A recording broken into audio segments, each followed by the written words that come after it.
Hi OCB fam, today I'll be showing you how to make thumbprint cookies. So all we'll need is 1 stick of butter, a 1/3 cup of powdered sugar, 1 large egg yolk, a teaspoon of vanilla extract, a 1/4 teaspoon of fine sea salt, a 1.25 cups of all-purpose flour, and any jelly to put in the filling that you choose. Now, before we begin, we gotta make sure our butter and our egg are up to room temperature, and that'll take about an hour in the room, so just don't forget about it and it'll all be good. Alright, so we need to put our oven to 325 actually.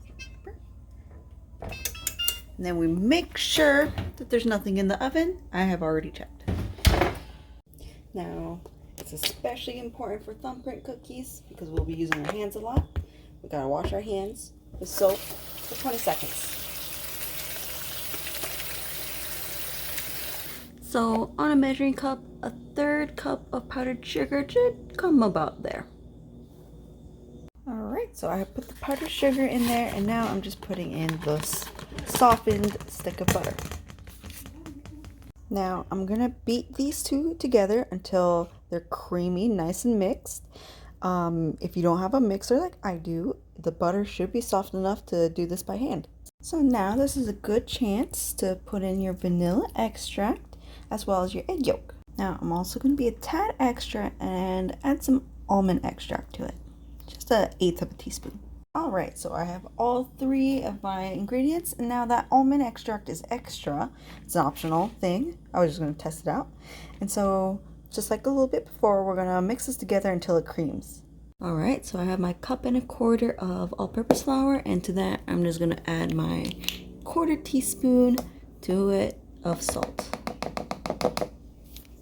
Now this part, we're going to add our flour and salt mixture in here just a little bit at a time because it gets hard to mix. So I'd do probably like 1/3 or 1/4 of it at a time and just keep mixing until it's thoroughly incorporated. Now that we used all our flour ingredients, we will have a dough that looks something like this. And yes, my hands are clean and it should be easy to mold, kind of like Play-Doh in a way. Now we're just gonna clean as we go, and I'll be back as soon as I clean everything. Alright guys, it's almost end game. I got my dough, I have my oven heated, and I have my pan. I use a silicone sheet, helps me keep things tidy, and plus I'm not reusing foil all the time, but use what you got.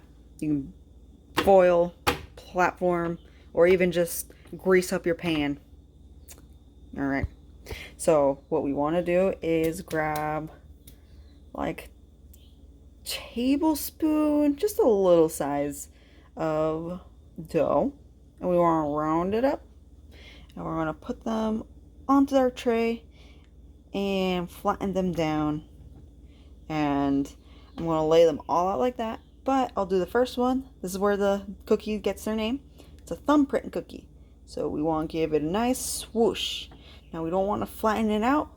We want to make this nice little divot, because what we're going to do is we're going to put our jelly right inside. Alright, so I have laid out all of my cookies on this sheet. I ran out of room, that's why it looks a little not uniform right there, but that's okay. They spread only a little bit, so they just need a little bit of space between them.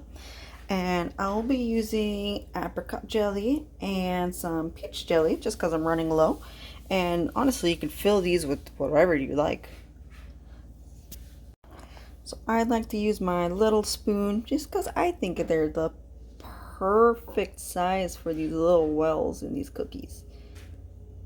And I'm going to clip out and I'll let you know my progress afterwards. Alright, so I have filled all my thumbprint cookies up. Now if you wanted to be a little extra, you can dust some powdered sugar on top, but I like them just a tad tart on the jelly. So we're going to put them in our hot oven. Better be careful. Maybe ask for some help from whoever lives with you. But, you know, I'm sorry to say, but I'm a little used to burning myself. But in they go. And we want those in there for about 15 minutes. That should do it. and I'll be back in 15 minutes. All right, our cookies are just about done, and look at that, but carefully because it is hot. And I will pull them out carefully as well. Have someone help you if you need it.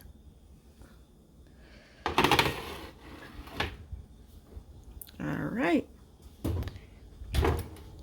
Look at that. And we know that they're ready because they're nice and hard to touch when they're cooled off. And underneath, I'll do this really quick, nice and golden brown. That means we know that they're cooked through. I have allowed my cookies to cool off for a couple minutes, and now is the moment of truth. I can now comfortably hold these. They're still nice and warm though. That jelly's nice and baked in. And that was Jocelyn's tutorial on how to make thumbprint cookies. I hope you enjoyed. Thanks for watching, y'all.